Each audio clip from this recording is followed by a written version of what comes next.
자, 그러면 오늘은 도대체 어떤 이슈를 다뤄야 되는 걸까요? 그래서 아빠 오프닝에 모든 것이 녹아있는 그런 상황입니다. 네. 오늘의 주제 키워드는 바로 난이도가 되겠습니다. 공개해 주시죠. 난이도가 쉽지가 않습니다. 좀 보태가지고 극강이라는 단어까지 들어가 있는 한국 증시가 되겠는데요. 네. 자, 그렇다면은 이럴 때 왜 극강인지, 그리고 어떤 게 원인이 되고 있는지, 그리고 관련해서 좀 더 자세한 종목까지 내용도 어떤 걸 봐야 될지 알아보겠습니다. 네. 자, 우선 박수범 이사께 메인 질문 들어가기 전에 우선 이게 원인 파악을 좀 한다는 측면에서 난이도가 극강인 이유, 이사님께서는 어디에서 원인을 찾으세요? 저는 뭐 심리적인 부분인 것 같아요. 투자 심리요. 그렇죠. 투자 심리가 지금 미국 시장도 마찬가지고 국내 투자자분들도 마찬가지고 심리적으로 상당히 좀 부담감을 가질 수 있는 시장입니다. 어떻게 보면 차트 흐름이라든가 코스피 시장의 차트 흐름이라든가 코스닥 시장의 차트 흐름 그리고 다우라든가 나스닥의 차트 흐름들을 좀 보게 되면 뭐 골디락스라고 얘기할 수 있을 정도로 조정받는 듯 하다가 다시 또 반등도 잘 나오고 있고요. 뭐 그렇게 해서 잘 움직여주고 있는데 아무래도 심리적으로 지금 5월달 같은 경우에는 또 뭐 휴일이 좀 많지 않습니까? 네. 개장일이 좀 적은 달이긴 한데 그래서 뭐 5월 달에는 뭐 주식시장을 뭐 떠나라 뭐 그런 얘기도 있죠. 뭐 그런 얘기도 있지만 지금 현재 5월 달 들어서 뭐 4월 달에도 어떻게 보면 4월 달이 더 어려웠어요. 4월 달이 더 어려운 시장이었는데 5월 달 같은 경우에는 어렵다기보다는 부담스러운 거죠. 뭐 그렇지 않습니까? 뭐 저도 마찬가지지만 A라는 주식을 샀어요. 샀는데 사자마자 물림이 어때요?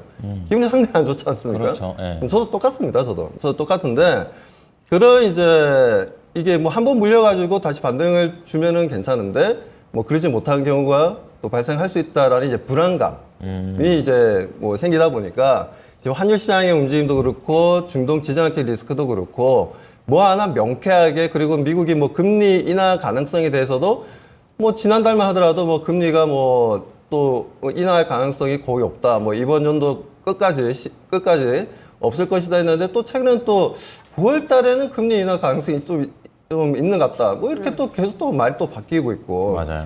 그러다 보니까 투자자들 입장에서는 정보를 해외 쪽 정보랑 국내 쪽 정보를 이렇게 접하면서 뭐 하루아침에 뭐 손바닥 뒤집듯이 맞아요.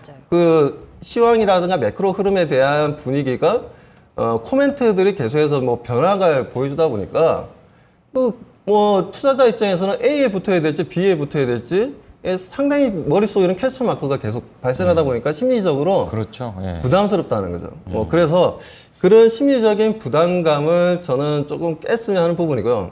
두 번째는 뭐냐면 섹터 간의 움직임이 너무나 수익이 잘 나는 섹터는 너무나 수익이 잘 나고 있고 지금 수익이 안 나는 섹터는 너무나 수익이 안 나고 있어요. 지수는 올라가고 있고 대체적 수급도 그렇게 나쁘지도 않은데 내려가는 종목은 계속 내려가고 있거든요 지금. 근데 올라가는 종목은 계속 올라가고 있어요.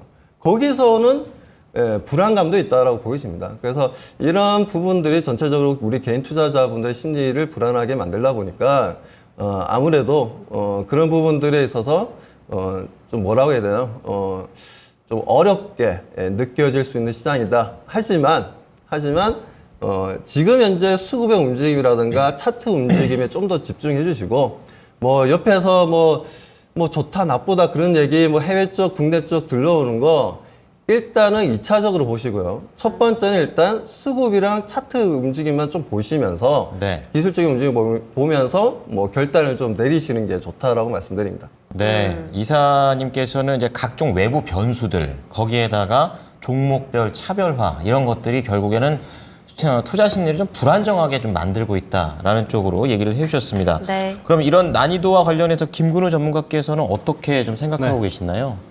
우선은요, 우리 시장이 갖고 있는 특징을 좀 바라볼 필요가 있습니다. 네. 대표적인 특징이 보통 우리가 증시를 비교할 때 미국이랑 비교를 많이 하잖아요. 어디 막 브라질 시장이라든지 아르헨티나 시장을 비교하지는 않잖아요. 그렇죠. 그래서 미국 시장에 비해서 우리가 부족한 게 뭔가를 보면 당연히 인지되는 게 이제 돈이 부족합니다. 유동성이죠. 맞아요. 예. 이제 대금이 부족한데 거기에 또 하나가 환차익까지 달러가 유리하게 발생해져 버리면 수급의 주체인 외국인이 빠져나가게 되는 거거든요. 그럼 외국인이 빠져나가게 되면 당연하겠지만 안 그래도 부족한 유동성이 더 줄어들게 되는 것이고 대표적으로 이런 게 있습니다. 예를 들어 좋은 섹터가 한 두세 개 있다라고 볼게요. 지금 좋다고 이야기 나오는 게 반도체, 뭐 조선, 네. 또 미용기기, 뭐 화장품 그렇죠. 이런 것들이 좋다고 나오잖아요. 실적도 좋고.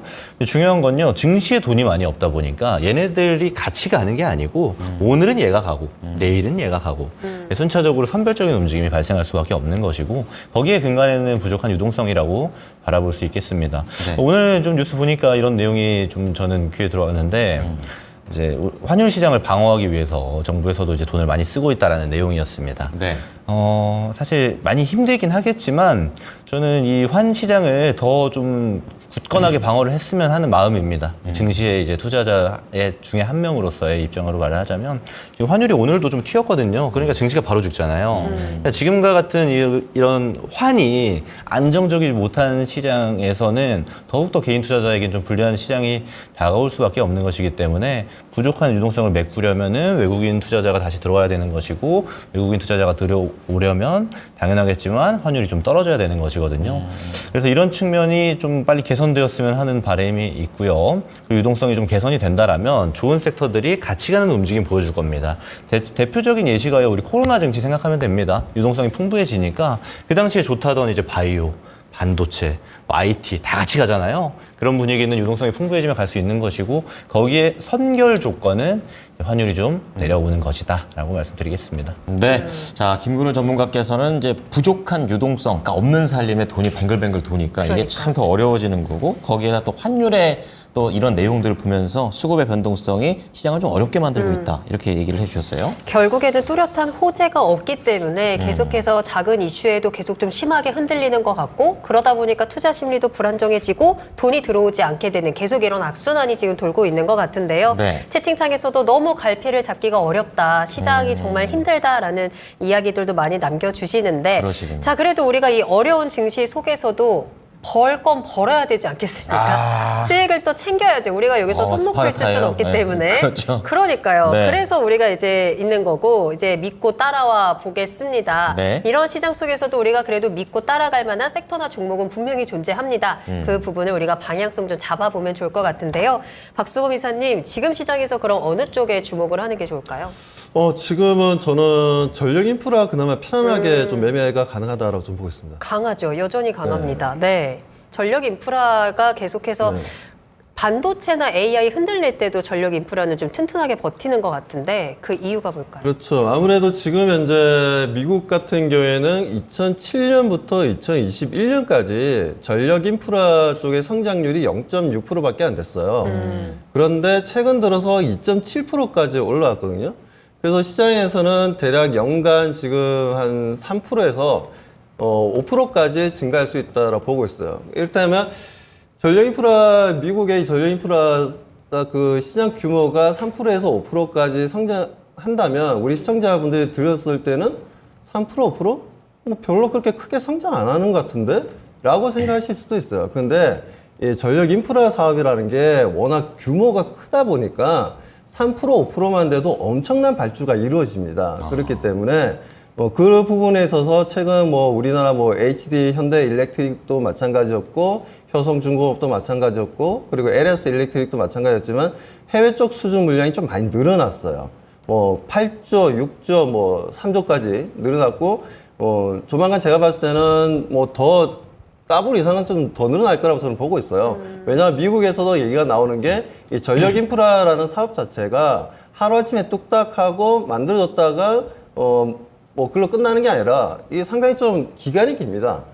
그래서 2040년까지 이 전력 인프라 사업이 지속적으로 호황을 누릴 것이다라는 얘기가 나와주고 있어요. 네. 아무래도 이런 부분들이 전기차의 충전 관련된 문제라든가 전기 충전 문제라든가 그리고 지금 AI 데이터 센터죠. 예를 들어서 AI 칩으로서 우리가 엔비디아 H100 같은 경우에 그 칩 하나가 하루에 쓰는 전기량이 우리가 일반적으로 10가구 정도 쓰는 전력이랑 맞먹습니다. 예를 들어서 그 엔비디아의 AI 칩 H100이라는 제품이 10개를 가동을 하게 되면 그러니까 우리나라에 그러니까 100가구 정도가 하루 정도 쓸 수 있는 그러니까 거의 엄청나게 쓴다는 거죠. 그 정도 그렇죠. 전력이. 굳이 AI를 써야 되나 싶기도 하고요. 뭐 그렇죠. 예. 그러다 전기세 많이 보니까 나오는데. 전기 먹는 하마인데. 예, 전기를 너무 많이 먹어요, 진짜.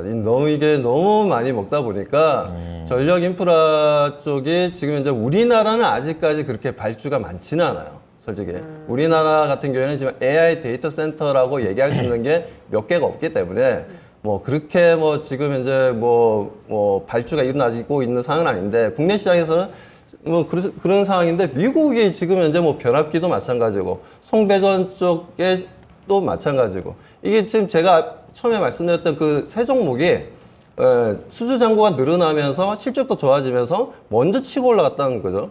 그 다음에 또 치고 올라오는 게 요즘 들어서 보면 중소형주들입니다. 뭐 예를 들어서 뭐 대한전선이라든가 아니면 뭐 대원전선이라든가 네. 그리고 뭐 최근에 뭐 재룡전기 그리고 뭐 일진전기 이런 친구들도 계속 올라오고 있거든요.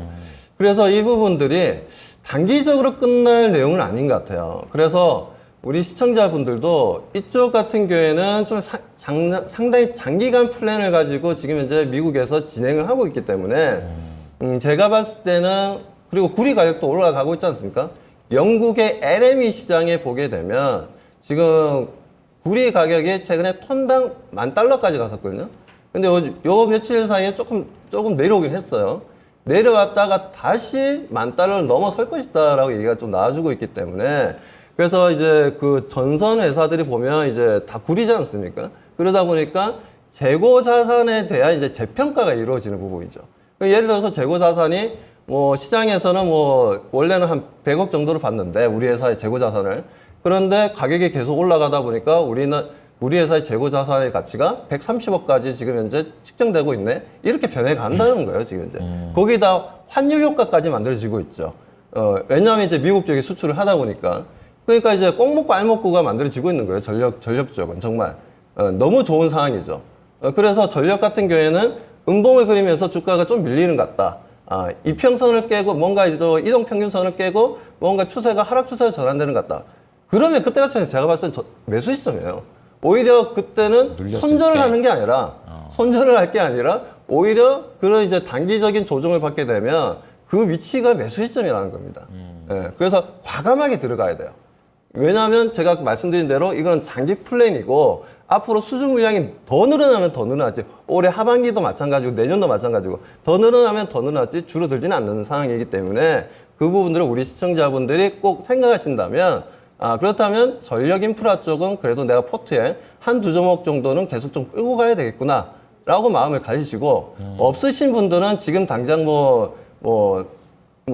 따라 추격 매수하셔도 상관없지만 제가 봤을 때는 물려봐야 다시 또 올라갈 거니까 상관없다라고 판단하지만 좀 더 신중하게 접근을 하고 싶다 하시는 분들은 주가가 좀 뭔가 좀 갑자기 뜬금없이 별 악재도 없는데도 불구하고 주가가 좀 밀린다. 이럴 때는 과감하게 그냥 신규 매수하셔도 좀 좋다라고 말씀드리고 싶습니다. 그러니까 업황을 기준으로 전력 인프라 쪽은 앞으로 좀 발달하는 측면입니다. 그렇기 때문에 흔들리는 거를 두려워하지 말고 이걸 기회로 삼자라고 얘기를 해주셨고요. 그러면 네. 이사님께서는 이 관련주들 중에서 네, 네. 큰 대형주 쪽으로 보세요? 아니면 그 밑에 이제 따라가고 있는 중소형주 쪽을 잡는 게 더 저도 낫다고 궁금하고 보세요? 있는데. 예. 그러니까 지금 현재는 제가 진짜 조그만 회사도 있잖아요. 네네. 제가 조금 전에 말씀드렸던 대원전선이라든가 우리가 평소에 쳐다보지도 않던 이제 대한전선이라든가 변동성이 네. 그런 친구들이 최근에 수급이 만들어지면서 올라가기 시작했거든요. 네.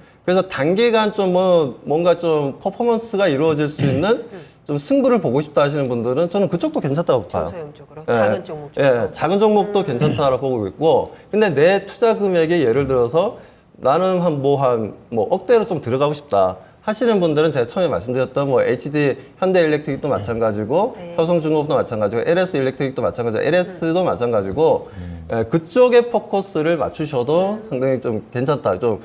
투자 금액이 좀 크신 분들은 그렇게 해서 지금 현재 아직까지 상승할 여력은 많이 남아있다라고 말씀드립니다. 네. 자, 전력 인프라, 나도 한번 들어가 볼까? 하신 분들께서는 방금 전 내용을 잘 참고하셨으면 좋겠고요. 네. 자, 그럼 믿고 따라갈 만한 섹터와 종목, 김구로 전문가께서는 어느 쪽으로 보십니까? 지금 이제 사실 시장이요, 좀 애매한 측면이 있습니다. 이제 주도주라고 불릴 만한 종목들, 특히 섹터 단위 몇 개 보이긴 하는데, 쭉쭉쭉 뻗는 느낌은 또 안 나요. 좀 그렇죠. 쉬는 느낌도 네. 나는 게 사실이기 때문에 중요한 거는 버티고 있으면 다행이지 밑으로 가는 애들도 많습니다. 네. 그럼 그 중에서 사실 버티고 있는 애들은 대부분이 이제 실적이 좀 찍히고 있는 애들이에요. 저는 그래서 그 중에 하나를 좀 가져왔다라는 말씀 드리도록 하겠습니다. 네. 걔네들 중에 하나 대표적인 이제 미용 의료기기를 말씀드려보도록 할게요. 오늘 제일 뜨겁잖아요. 그렇습니다. 오늘도 제일 강했고 사실 지난주에 제가 공략주로 드리기도 했고 그렇죠. 약 한 2달 전부터 미용 의료기기 실적 좋다고 열심히 이야기 드리기도 했습니다. 아, 그때 잡았어야 되는데 그럼. 그래서 네. 사실 그때 이후로 조정 또 받고 막 그래가지고요. 예. 그 당시 이제 제가 처음 말씀드렸을 때 막 올라갔다가 또 조정받고 또 최근에 올라가고 이런 그림이어가지고 아무래도 시장 자체가 좀 어려운 지점들이 작용을 한 것도 사실입니다. 네. 근데 얘네들은 저는 계속 봐야 된다라고 말씀드리는 게 있어요. 제가 그림 하나 준비했는데 같이 한번 보면서 이야기 드리도록 하겠습니다. 제가 강조드린 4개의 종목입니다. 비올, 원텍, 클래시스, 제이시스 메디칼입니다. 미용 의료기기 보면은 네. 이제 뭐 하이로닉이나 뭐 이런 종목도 있는데 네. 그런 건 빼고요. 제일 지금 모멘텀이 좋고 실적이 잘 나오고 있는 애들이거든요. 얘네들이 제가 간략하게만 설명을 드리자면 이제 원텍 같은 경우 이제 두 번째 줄에 있는 원텍 같은 경우는요. 얘네는 중국의 이제 연내 허가가 좀 기대되고 있긴 한데 사실 실적이 잘 찍히는 건 브라질이랑 네. 이제 태국 쪽 이쪽에서 좀 잘 찍힙니다. 그래서 지금 영업이 거의 30%대 나오고 있죠. 굉장히 강한 기업이고 중요한 건 클래시스는 제가 너무 많이 얘기 드려가지고 그냥 미용 의료기기 대장이다. 제일 많이 팔고 있다. 이렇게만 생각해 주시면 될 것 같고 네. 제이시스 메디칼은요. 지금 사실 우리 이제 미용 의료기기 따는 화장품이랑 좀 입장이 다릅니다. 비슷한 측면도 있고요. 왜냐하면 한알령 적용을 받았기 때문에 이제 미용 의료기기가 최근에 와서 다시 중국에 도전하고 있는 기업들이 많은 것이지 중국에서 매출 잘 지키고 있는 애들은 거의 없어요. 제이시스 메디칼이 거의 유일합니다. 100억 정도 나오거든요, 1년에. 네, 네. 그래서 일단 먼저 중국을 좀 뚫었다? 이렇게 좀 볼 수도 있는 기업이고 제이시스 메디칼은 이제 바닥 단계에서 굉장히 많이 올라왔다가 또 조정받고 오늘 좀 올라오고 이런 단계거든요. 그래서 제가 이런 애들은 지금 봐야 되는데 이 중에서도 저 오늘 중점적으로 얘기 드릴 게 이제 비올이에요.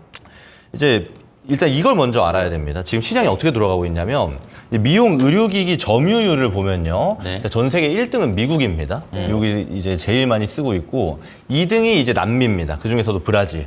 3등이 이제 중국인데 중국이 지금 폭발적으로 성장하고 있어요. 왜냐하면 2020년도를 기준으로 보면 미용 의료기기 시장이 한 28조에서 30조 정도 됩니다. 근데 이게 2030년이 되면요. 117조의 예상이 나와요.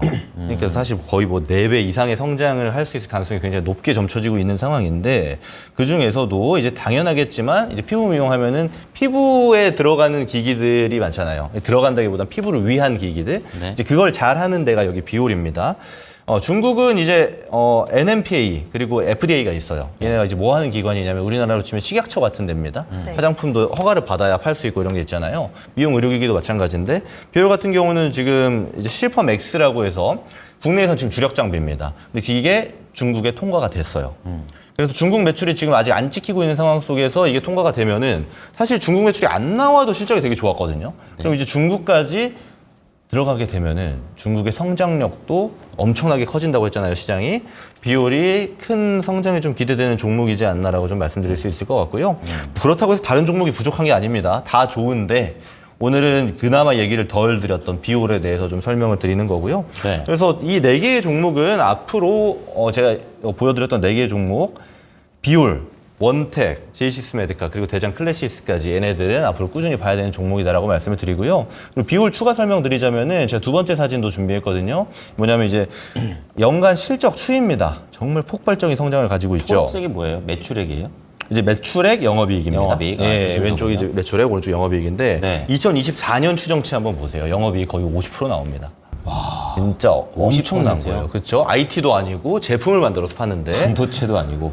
저는 이 네. 비올이 그래서 사실 지금은 이제 약간 올라갔다 내려갔다 하면서 조정 단계를 거치고 있긴 한데 큰 상승이 나와주지 않을까. 작년에 클래시스가 그랬거든요. 올해는 비올이 되지 않을까라고 저는 보고 있어가지고 이런 지점 한번 참고해서 여러분들 투자하시면 어떨까라는 말씀 드려보도록 하겠습니다. 거기다 살짝 궁금한 게 네. 남미, 동남아, 미국, 중국 네. 어쨌든 그 고객사가 나라별로 이렇게 나눴을 때 중국의 포인트를 맞추자고 하셨는데 네. 그러면 이 중국 하나에만 이렇게 다 들어가는 기업이 좋은 건지 아니면 이게 고객사도 그 나름 그 기업 내에서 수출 포션이라는 게 있을 건데 굉장히 좋은 질문 주신 게 왜냐면요. 우리 LG생활건강 생각해 볼 필요 있습니다. 아, 예. 왜냐면 중국에 사실상 거의 의존도가 100이었잖아요. 그렇죠. 중국이랑 외교 관계가 어려워지고 한한령 발동되니까 LG생활건강이 170만 원에서 지금 몇 토막이 났는지 모르게 내려가 버렸잖아요. 중국은 되게 리스크가 크거든요, 사실. 맞아요. 네. 근데 지금 제가 강조드린 4개의 종목 중요한 게 뭐냐면 얘네들이 중국에 이제 들어간다라는 거예요. 실적은 이미 나오고 있다라는 거는 다른 국가 해외 매출을 통해서 만들어내고 있다라는 거고 네. 중국은 이제 진입을 한다라는 거잖아요. 그렇죠. 근데 중국이 근데 또 안 좋게만 볼 것도 아닌 게 중국 사실 이 중국 사람들은 진짜 엄청 삽니다. 그렇죠. 제품이 하나가 괜찮다는 사면, 입소문이 타면은 맞아요. 매출이요 한 쓸어가는 100억 하던 스타일. 기업이 네. 막 다음 분기에 갑자기 5천억 맞아요. 나오고 그래요. 네. 특히 미용 의료기기 이런 데는. 그래서 좀 폭발적인 성장을 해왔던 사례들이 너무나도 많았기 때문에 네. 좀 기대할 만한 지점이 있는 것도 사실입니다. 이렇게 봐주시면 될 것 같아요. 네, 좋습니다. 자, 박수범 이사께서는 지금과 같이 난이도가 높은 시장에서 봐야 될 섹터, 흔들릴 때가 기회인 섹터는 바로 전력 인프라 쪽에서 말씀을 좀 해주셨고 네. 김근우 전문가께서는 또 좀 더 구체적인 종목까지 말씀해 주셨는데 오늘 굉장히 강한 모습을 좀 보여주고 있는 미용 의료기기 이쪽에서 한번 해답을 찾아보시는 게 어떨까 말씀을 드려보겠습니다.